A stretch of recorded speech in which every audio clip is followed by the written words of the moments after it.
ஆண்டவராகிய இயேசு கிறிஸ்துவின் நாமம் மகிமைப்படுவதாக. இந்த நாளிலும் கூட நாம் கர்த்தருடைய வார்த்தையாய் தியானிக்க போகிறதான தலைப்பு, உன் காயங்களை ஆற்றுவேன். ஆண்டவராகிய இயேசுவானவர் உங்களை பார்த்து சொல்லுகிற ஒரு வார்த்தை, உன் காயங்களை ஆற்றுவேன் என்று. இந்த நாளில் இந்த செய்தியை கேட்டுக்கொண்டிருக்கிற நீங்கள் எந்த விதமான காயங்களினால் அகப்பட்டு வேதனைப்பட்டு கொண்டிருக்கிறீர்களோ அந்த காயங்களை ஆற்றுவேன் என்று ஆண்டவராகிய இயேசுவானவர் உங்களுக்கு வார்த்தையை கொடுக்கிறார். இதற்காக நாம் எடுத்துக்கொள்ள போகிறதான வேத பகுதி எரேமியாவின் புத்தகம் 30ஆம் அதிகாரம் 17ஆம் வசனத்தில் இப்படியாய் சொல்லப்பட்டிருக்கிறது. அவர்கள் உன்னை விசாரிப்பற்ற சீயோன் என்று சொல்லி உனக்கு தள்ளுண்டவர் என்று பேரிட்டபடியால் நான் உனக்கு ஆரோக்கியம் வரப்பண்ணி உன் காயங்களை ஆற்றுவேன் என்று கர்த்தர் சொல்லுகிறார். உலகம் உங்களை விசாரிக்காமல் இருக்கலாம், உங்களை உலகம் தள்ளிவிடலாம், ஆனால் ஆண்டவர் சொல்லுகிறார், உங்கள் காயங்களை நான் ஆற்றுவேன், உனக்கு ஆரோக்கியம் வர பண்ணுவேன். உன் வாழ்க்கையில ஒரு ஆரோக்கியத்தை பார்க்க போகிறாய், உன் சரீரத்துல ஒரு ஆரோக்கியத்தை பார்க்க போகிறாய். அதே போல் உன் வாழ்க்கையில சரீர பிரகாரமான காயங்களும் மன ரீதியான காயங்களையும் ஆண்டவர் ஆற்றுவேன் என்று வாக்கு கொடுக்கிறார்.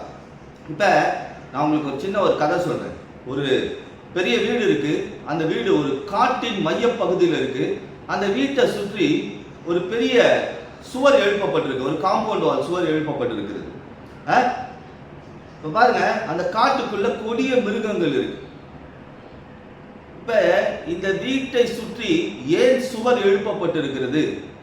இதற்கு ரெண்டு காரியங்கள் சொல்ல முடியும். ஒன்று, அந்த காட்டு மிருகங்கள் வெளியே இருந்து வந்து வீட்டுக்குள் இருப்பவர்களை தாக்கக்கூடாது என்பதற்காக. இரண்டாவது, வீட்டுக்குள் இருப்பவர்கள் இந்த சுவரை தாண்டி வெளியே போக முடியாதபடி ஒரு தடுப்பாய் இருக்கிறது. அப்ப இங்க பாருங்க, அப்ப இந்த வீட்டுக்குள் இருக்கிற நபர்கள் தான் நாம நினைப்போம். இன்னைக்கு இந்த வீட்டுக்குள்ள இருக்கிற நபர்கள் நாம இருக்கும் பொழுது காட்டு மிருகங்கள் வந்து நம்ம என்ன பண்ணாது, காயப்படுத்தாது. நாம் வெளியே போனாலும் என்ன ஆகும், காயம் உண்டாகும், காட்டு மிருகங்கள் காயப்படுத்தும். அப்படிதான் இன்னைக்கு உலகம் இருக்கு. இப்ப பாருங்க, இந்த பொல்லாத மிருகம் தான், தாக்கக்கூடிய பொல்லாத மிருகம் தான் சாத்தானுடைய கூட்டமா இருக்கிறது. அதுதான் சாத்தானுடைய செயலா இருக்கு. இந்த சாத்தானுடைய செயல் ஒரு மனிதனுடைய மனதையும் காயப்படுத்துகிறது, சரீர பிரகாரமான வாழ்க்கையும் காயப்படுத்துகிறது, அவனுடைய பொருளாதார ரீதியான காரியங்களையும் காயப்படுத்தி அவனை என்ன பண்ணுது, மரிக்கும் நிலைமைக்கு கொண்டு போகிறது. இந்த வீடு எதை காட்டுகிறது என்றால், இந்த வீடு ஆண்டவராகிய இயேசுவின் அன்பை காட்டுகிறது. இந்த காம்பவுண்ட் வால், தடுப்பு சுவர் எதை காட்டுகிறது என்றால், அவருடைய வார்த்தைகளை காட்டுகிறது. நாம் எப்பொழுது ஆண்டவராகிய இயேசுவின் அன்பு எனும் வீட்டுக்குள் இருக்கும் பொழுது, அவருடைய வார்த்தை எனும் பாதுகாப்பிற்குள் இருக்கும் பொழுது, எப்படிப்பட்ட கொடிய மிருகங்கள், எப்படிப்பட்ட சாத்தானின் கிரியைகளும் நம்மை ஒன்றும் செய்ய முடியாது. ஆனால் நாம் இயேசுவின் வீடாகிய அன்பை விட்டு வெளியே சென்று அவருடைய வார்த்தையை மீறி வெளியே செல்லும் பொழுது கொடிய மிருகங்கள் நம்மை தாக்கக்கூடியதாக இருக்கிறது. சாத்தானுடைய தாக்குதல் அதிகமாக இருக்கிறது. இப்ப சில விசுவாசிகளுடைய வாழ்க்கையில தேவ அன்புக்குள்ள இருக்கிறாங்க, ஆனா கடவுளுடைய வார்த்தைக்குள் இருப்பதில்லை. நாம கடவுளுடைய வார்த்தை என்னும் பாதுகாப்பிற்குள் இருக்க வேண்டும். அப்ப இந்த சரீர பிரகாரமான காயம், இந்த சரீர பிரகாரமான காயப்படும் போது என்ன ஆகும், சரீரத்திலிருந்து ரத்தம் வெளியேறும், சீல் பிடிக்கும். பாருங்க, இந்த சீல் பிடிக்குது. வேதம் சொல்லுது, லேவியராகமம் புத்தகம் 17ஆம் அதிகாரம் 11ஆம் வசனத்துல, மாம்சத்தின் உயிர் ரத்தத்தில் இருக்கிறது. அப்ப மனுஷனுடைய உயிர் எதுல இருக்கு, ரத்தத்தில் இருக்கிறது. அப்ப பாருங்க, இந்த காயங்கள் என்ன பண்ணும், ரத்தத்தை வெளியே கொண்டு போக பண்ணும். அது இல்லாம அது சீல் பிடிக்க ஆரம்பிக்கும். ஏன் இந்த மாம்சத்தின் உயிர் ரத்தத்தில் இருக்குன்னா, இந்த ரத்தத்துல மனிதன் சுவாசிக்கக்கூடிய இந்த சுவாசத்தின் ஆக்சிஜன் லெவல், இந்த ஆக்சிஜன் இதுதான் இந்த ரத்தத்துல கலந்து இந்த ரத்தமானது எல்லா சரீர உறுப்புகளுக்கும் கொண்டு செல்கிறதா இருக்கிறது. அப்ப இந்த ஜீவ சுவாசம், இந்த ஆக்சிஜனை நமக்கு தந்தவர் யாரு, ஆண்டவராகிய இயேசுவானவர் என்று வேதாகமம் சொல்லுகிறது. மனிதனை உண்டாக்கி ஜீவ சுவாசத்தை கொடுத்தார். அப்ப இந்த பிசாசுடைய குணம் என்னன்னா, இந்த சுவாசத்தை டிஸ்டர்ப் பண்ணணும், இதை அழிக்கணும். எரேமியா 30ஆம் அதிகாரம் 12ஆம் வசனத்துல கர்த்தர் சொல்லுகிறது என்னவென்றால், நான் சுருக்கமாய் வாசித்துக் கொண்டிருக்கிறேன், உன் புண் ஆறாததாயும் உன் காயம் கொடிதாயும் இருக்கிறது. பாருங்க, ஆண்டவர் சொல்றாரு, உன்னுடைய புண்ணு எப்படி இருக்கா, ஆறல, உன் காயம் கொடிதா இருக்கு. அப்படின்னா பிசாசுடைய தாக்கம் எப்படி, உன்னுடைய சரீரத்தில் இருக்கிற இயேசுவின் ஜீவ சுவாசத்தை எப்படியாவது வெளியே கொண்டு வந்துடணும், அதை காயப்படுத்தி. அப்படின்னா இயேசுவின் அன்புக்குள்ள இருந்தும் அவருடைய வார்த்தைக்குள்ள இருந்தும் வெளியே கொண்டு வந்து உங்கள் வாழ்க்கையை அழிப்பதுதான் பொல்லாத வல்லமைகளுடைய ஒரு பெரிய திட்டம். ஆனா ஆண்டவர் சொல்றாரு பாருங்க, உன் காயங்களை ஆற்றுவேன். நீங்க நினைக்காதீங்க என்ன விசாரிக்க யாருமே இல்லை, நான் காயப்பட்டு இருக்கிறேன், மனதளவுல சரீரத்துல உலக ரீதியா என்ன காயத்துல இருக்கிறேன், என்னை யாருமே விசாரிக்கல, என்ன தள்ளுண்டு இருக்கிறார்கள், நான் தள்ளப்பட்டு இருக்கிறேன். மற்றவர்கள் சொல்லுவதை கவலைப்படாதீங்க. இன்னைக்கு ஆண்டவர் சொல்றார், நான் உன் காயங்களை ஆற்றுவேன். அவர் உங்கள் காயத்தை ஆற்ற வல்லவராக இருக்கிறார். பாருங்க, ஆண்டவர் இந்த இஸ்ரவேல் மக்கள் ஆண்டவருடைய வார்த்தைக்குள் இருந்தார்கள், கடவுளுடைய அன்புக்குள் இருந்தார்கள். ஆனால் சில நேரங்களிலே அவர்கள் திசை திரும்பும் பொழுது, ஆண்டவருடைய வார்த்தையை விட்டு வெளியே வரும் பொழுது, அவருடைய அன்பை விட்டு வெளியே வரும் பொழுது சில இடத்திலே காயப்பட்டார்கள். அந்த காயம் அவருடைய வாழ்க்கையில ஒரு பெரிய வேதனையை கொண்டு வந்தது. இதை குறித்து ஏசாயா தீர்க்கதரிசனம் மூலமாக ஏசாயா 1 அதிகாரம் 5ஆம் வசனம் 6வது வசனத்துல, இன்னும் நீங்கள் ஏன் அடிக்கப்பட வேண்டும், அதிகமாய் விலகி போகிறீர்களே, தலையெல்லாம் வியாதியும் இருதயம் எல்லாம் பலட்சியமா இருக்கிறது, உள்ளங்கால் தொடங்கி உச்சந்தலை மட்டும் அதிலே சுகமே இல்லை, அது காயமும் வீக்கமும் நொதிக்கிற ரணமுள்ளதும், அது சீழ் பிதுக்கப்படாமலும் கட்டப்படாமலும் எண்ணெயினால் ஆற்றப்படாமலும் இருக்கிறது. பாருங்க, தலை முதல் கால் வரை வியாதி.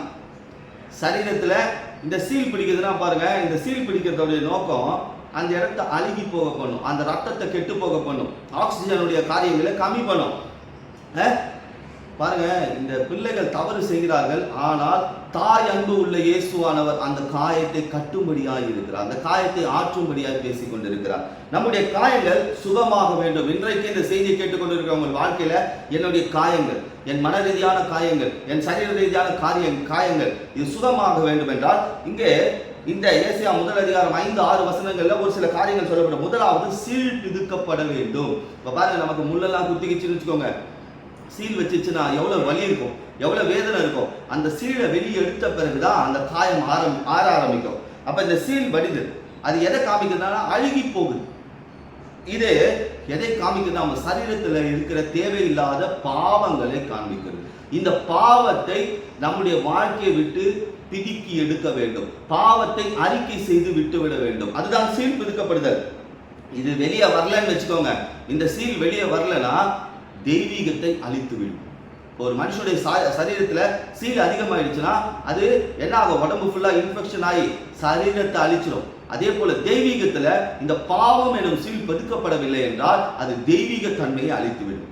இப்ப முதலாவது சீல் பிதுக்கப்பட வேண்டும். ஆண்டவர் சொல்றார், உங்க சீல் பிதுக்கப்படும், பாவத்தை அறிக்கை செய்து விட்டுவிட வேண்டும். இரண்டாவது, காயத்தை கட்ட வேண்டும் என்று சொல்லப்பட்டிருக்கிறது. ஏன் காயத்தை கட்டணும்? ஏன் நம்ம ஹாஸ்பிட்டலுக்கு போனால் அடிப்பட்ட உடனே அந்த இடத்த கிளீன் பண்ணி சீலெல்லாம் எடுத்த உடனே காயத்தை கட்டுவாங்க? ஏன் கட்டுறாங்கன்னா, காற்றுல அநேக மாசுகள் இருக்கு, கிருமிகள் இருக்கு. அந்த கிருமிகள் காயத்தின் மேல் போய் படும் பொழுது அந்த ரணமானது இன்னும் அதிகரிக்கும், அது இன்னும் வேதனையை உண்டாக்கும். இது எதை காட்டுகிறது என்றால், இப்ப பாருங்க, உலகத்திலே அநேக உபத்திரவங்கள் உண்டு. இந்த உபத்திரவமானது மறுபடியும் உங்கள் காயத்தை தாக்கக்கூடாது. ஏன்னா அதுதான் ஆண்டவர் சொன்னார், உலகத்தில் உங்களுக்கு உபத்திரவம் உண்டு, ஆனால் திடன் கொள்ளுங்கள், உலகத்தை ஜெயித்த நான் உன்னோடு இருக்கிறேன். ஆண்டவர் பாருங்க, பாவம் எனும் சீலை நம்ம சரீரத்தை விட்டு எடுத்து நம் வாழ்க்கையில உலகம் எனும் காரியம் நம்மை வாழ்க்கையை சேதப்படுத்தாதபடி கட்டுகிறவராக இருக்கிறார். ஏன்னா உலகம் நம்மளை மறுபடியும் காயப்படுத்தக்கூடாது என்பதற்காக. இப்ப ஒரு மனுஷனுக்கு ஆப்ரேஷன் பண்றாங்கன்னு வச்சுக்கோங்க, சீல் அதிகமா இருக்கு, ஆப்ரேஷன் பண்றாங்க அப்படின்னா எங்க கொண்டு போவாங்க?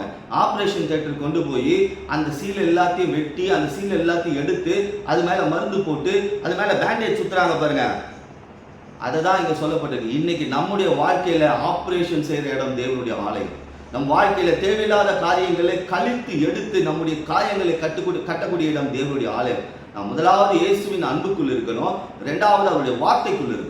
அப்படி இருக்கும்போது காயம் ஏற்படாது. அப்படி ஒரு சில வேளைகளில் நம் காயம் ஏற்படுமானால், அது பாவத்தால் உண்டாகப்பட்ட காயமானால் அது பிடிக்கி எடுக்கப்பட வேண்டும். அது எடுக்கப்படுகிற இடம் தேவனுடைய ஆலயம். உங்கள் காயங்கள் கட்டப்படுகிற இடம் தேவனுடைய ஆலயம். மூன்றாவது காரியம் பாருங்க, அது எண்ணெயினால் ஆற்றப்படாமலும் இருக்கிறது. அப்படின்னா பாருங்க, இப்பதான் நமக்கு நிறைய மருந்துகள்லாம் இருக்கு. அந்த காலத்துல அடியெல்லாம் பட்டுதுன்னா அந்த சீலெல்லாம் எடுத்து அது மேல என்ன போடுவாங்க? எண்ணெயை போட்டு அதை ஆற வைப்பாங்க. ஏன்னா அந்த எண்ணெயை போடும்போது என்ன ஆகும்? வேதனை கம்மியாகும், புண்ணுடைய வேதனை கம்மியாகும். இது எதை காட்டுகிறது பாருங்க, ஆண்டவராகிய இயேசுவானவர் நம்முடைய காயங்கள்ல இருக்கிற சீல், பாவமாகிய சீலை எடுத்து விட்டு நம்முடைய காயங்களை கட்டி அதுக்கு முன்னாடி என்ன போடுறாரா, எண்ணெய் போடுற அவருடைய ரத்தமாகிய எண்ணெயை கொடுத்து அதை குணமாக்குகிறவராக இருக்கிறார். இந்த நாளிலும் நம்முடைய வாழ்க்கையில மன ரீதியான காயங்களையும் உடல் ரீதியான காயங்களையும் ஆற்றக்கூடிய வல்லமை இயேசுவின் ரத்தத்திற்கு உண்டு. பாருங்க, அந்த ரத்தம் நம்ம வாழ்க்கையில ஒரு கிருபையாய் வேலை செய்து நம்முடைய வாழ்க்கையில் இருக்கிற வேதனையை நீக்குகிறது. அதனால்தான் ஆண்டவர் அநேக வேதனைகள்ல மாட்டும்போது என் கிருபை உனக்கு போதும், அதுவே உன்னை சுகப்படுத்தும். பவுல் என் சரீரத்தில் ஒரு முள் என்னை குத்துகிறது, அது குத்துகிற சாத்தானுடைய தூதனா இருக்கிறது என்று சொல்லும் பொழுது அது வேலையை பார்க்கட்டும், ஆனால் என் கிருபை உனக்கு போதும், என் கிருபை உன் காயத்தை கட்டும், என் கிருபை உன் காயத்தை ஆற்றும். பாருங்க, அவர் காயப்பட்டார் நம்முடைய காயங்களை ஆற்றும்படி. ஏசாயா 53:5 நம்முடைய மீறுதல் நிமித்தம் அவர் காயப்பட்டார், நம்முடைய அக்கிரமம் நிமித்தம் அவர் நொறுக்கப்பட்டார், நமக்கு சமாதானம் உண்டு பண்ணும் ஆக்கினை அவர் மேல் வந்தது, அவருடைய தழும்புகளால் குணமானீர்கள். அவர் நமக்காக காயப்பட்டார், தழும்புகளை சரீரத்தில் சுமந்தார். அவர் தழும்புகளிலிருந்து சிந்தின ரத்தம் இந்த நாள் வரை நம்முடைய மனதின் காயங்களையும் சரீரத்தின் காயங்களையும் அது ஆற்றும் விதமாய் கொடுக்கப்பட்ட கிருபையாய் இருக்கிறது. அப்ப இன்னைக்கு ஒரு வாக்கு தத்தத்தை ஆண்டவர் கொடுத்திருக்கிறார். எரேமியா 30:17 என்ன கொடுத்திருக்கார்? உன் காயங்களை ஆற்றுவேன் என்றார். அதை எங்க செய்து முடித்தார்? சிலுவையிலே செய்து முடித்திருக்கிறார். நமக்காக சிலுவையில ரத்தம் சிந்தி நம்முடைய காயங்களை ஆற்றி இருக்கிறார். இந்த நாளில் இந்த செய்தி கேட்டிருக்கிறீர்கள். உலகம் நீங்கள் காயப்படும் பொழுது உங்களை விசாரிக்காது, உங்களை தள்ளிவிடும். ஆனால் உங்களை விசாரிக்கிறவர் ஒருவர் இருக்கிறார், இயேசுவானவர் இருக்கிறார். நீங்கள் எந்த ரீதியான காரியங்களில் காயப்பட்டு இருக்கிறீர்கள், சரீர பிரகாரமாக, மன ரீதியாக, பண ரீதியாக, உறவினர்கள் மூலமாக, நண்பர்கள் மூலமாக, உலகத்தின் ரீதியாக காயப்பட்டிருந்தாலும் ஆண்டவர் சொல்லுகிறார், உன் காயங்களின் நிலைமையிலிருந்து உன் சீல் பிதுக்கப்படும், அது காயம் கட்டப்படும், அது எண்ணெயினால் ஆற்றப்படும். இந்த நாள்ல ஆண்டவராக இயேசுவின் அன்பிற்குள் இருக்கும் பொழுது, அவருடைய வார்த்தைக்குள் இருக்கும் பொழுது நம் சரீரத்தில் காயங்கள் உண்டாகாது. ஆனால் ஒரு சில வேளைகளில் காயங்கள் உண்டானாலும் அது சீல் பிடித்தாலும் அந்த பாவம் எனும் சீல் பிதுக்கப்படும். அதற்கு நாம் எங்க இருக்கணும்? தேவனுடைய ஆலயத்திற்குள் இருக்கணும். இதுதான் நம்முடைய வாழ்க்கையை மாற்றுகிற ஆபரேஷன் தியேட்டர். இந்த ஆபரேஷன் தியேட்டர்ல கடவுளுடைய வார்த்தை தான் நமக்கு பாதுகாப்பு, அவருடைய ரத்தம் தான் நமக்கு மருந்து. இந்த நாளில் கூட ஆண்டவர் சொல்லி இருக்கிறார், உங்கள் காயங்களை ஆற்றுவேன் என்று விசுவாசிங்கள். இயேசுவானவர் என் காயங்களை ஆற்றும்படி பூமியில இறங்கி வந்திருக்கிறார். என் உச்சந்தலை முதல் உள்ளங்கால் வரை எப்படிப்பட்ட பிரச்சனைகள் இருந்தாலும் சரி, அது சீல் பிதுக்கப்படாத புண்ணாக இருந்தாலும் சரி, இந்த நாளில் நாம் ஆண்டவர்கிட்ட ஒப்பு கொடுப்போம். ஆண்டவரே, என் சீலை நீங்கள் பிதிக்க எடுங்கள், என்னுடைய பாவமாகிய சீலை நீங்கள் என் சரீரத்தை விட்டு எடுத்து விடுங்கள். ஏனெனில் எனக்குள் அவருடைய ஜீவ சுவாசம் போய்கொண்டிருக்கிறது. அந்த ஜீவ சுவாசத்தை கெடுக்கும்படி பொல்லாத வல்லமைகள், அசுத்த ஆவிகள் என்னுடைய வாழ்க்கையை தாக்கி அதை அழித்து விடலாம் என்று நினைத்தாலும் ஆண்டவர் ஒரு வாக்கு பண்ணியிருக்கிறேன், உன் காயங்களை ஆற்றுவேன் என்று. இந்த வார்த்தையை வைத்து ஜெபியுங்கள். என் காயங்களை ஆண்டவர் ஆற்றுவேன் என்று வாக்குத்தத்தம் பண்ணியிருக்கிறார் என்று நிச்சயமாகவே உங்கள் வாழ்க்கையில் இருக்கிற காயங்கள் ஆற்றப்படும், உங்கள் காயங்கள் கட்டப்படும், உங்கள் காயங்கள் இயேசுவின் இரத்தத்தினால அது குணமாக்கப்படும். ஆனால் இயேசுவின் அன்பிற்குள் இருங்கள், அவருடைய வார்த்தைக்குள் இருங்கள். கர்த்தர் உங்களையும் உங்கள் குடும்பத்தையும் உயர்த்தி ஆசீர்வதிப்பார். ஆமென்.